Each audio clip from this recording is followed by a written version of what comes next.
Hi అండి. ఈరోజైతే చుక్కకూర పప్పు చేస్తున్నాను. ముందుగా కందిపప్పు కడిగి పక్కన పెట్టేసుకున్న ఒక టీ గ్లాస్ కందిపప్పు, అందులో కట్ చేసుకున్న ఉల్లిపాయ వేసుకోవాలి. ఒక 5-6 పచ్చిమిర్చి వేసుకున్న, మీ కారానికి తగినట్టు వేసుకోండి. ఒక పెద్ద టమోటా వేసుకున్న. చుక్కకూర అయితే నేను కట్ చేసి వాటర్లో వేసి పెట్టాను ముందే. ఇప్పుడు చుక్కకూర అంతా ఇందులో వేసేసుకోవాలి. నేనైతే ఒక కట్ట చుక్కకూర తీసుకున్నాను. చుక్కకూర అంతా వేసేసుకొని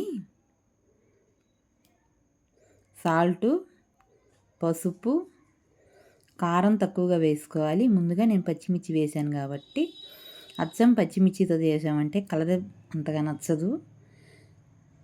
ఇప్పుడు వాటర్ అయితే ఎక్కువగా వేసుకోకూడదు, పొంగుతుంది అన్నమాట. ఇప్పుడైతే కొంచెం చుక్కకూర పులుపుగా ఉంటుంది కాబట్టి చింతపండు అనేది నేను కొంచెం ఒక పిక్క తీసుకున్నా. ఇది కుక్కర్లో మనం వేసేసాం డైరెక్ట్గా అంటే కందిపప్పు అనేది ఉడకదు. అందుకని ఈ విధంగా చింతపండు కుక్కర్గా పెట్టామనుకో, మన పప్పు ఉడికేలోపు ఆవిరి కొట్టి అది కూడా మెత్తబడిపోయి అందులో పడిపోయిద్ది అనమాట. ఇప్పుడు స్టవ్ మీద కుక్కర్ పెట్టి 4-5 విజిల్స్ రానిస్తే మెత్తగా ఉడుకుతుంది. లేదు కొంచెం ఫాస్ట్గా ఉడికిద్ది కందిపప్పు అనుకున్నప్పుడు 3 విజిల్స్ సరిపోతుంది. అంతే. చూడండి చింతపండు కూడా అందులో పడిపోయిందనమాట. మనం డైరెక్ట్గా కందిపప్పుతో పాటు వేసామంటే పప్పు అనేది అస్సలు ఉడకదు. ఇప్పుడు ఈ పప్పును తీసి పక్కన పెట్టేసుకొని ఒకసారి మెదుపుకుందాం. చూడండి బాగా ఉడికిపోయింది కదా. అంతే, ఎంత బాగా ఉడికిందంటే బాగా ఉడికిపోయింది. ఇప్పుడు ఒక్కసారి మెదిపేసి అలా అనంగానే చూడండి చాలా స్మూత్గా అయిపోయింది.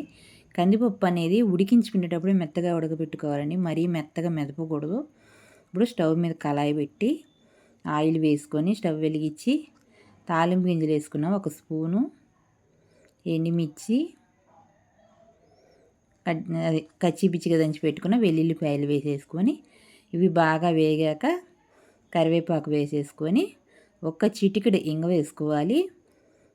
ఇవి తాలింపు అంతా అందులో వేసేసుకొని పప్పు వేసేసుకున్న తర్వాత దీంట్లో సాల్ట్ సరిపోయిందా లేదా అనేది ఒకసారి చూసుకొని తీసుకుంటే అంతే, మన పప్పు చాలా టేస్టీగా చూడండి చాలా కలర్ఫుల్గా ఉంది. మా వీడియో నచ్చితే లైక్ చేయండి, షేర్ చేయండి, సబ్స్క్రైబ్ చేయండి.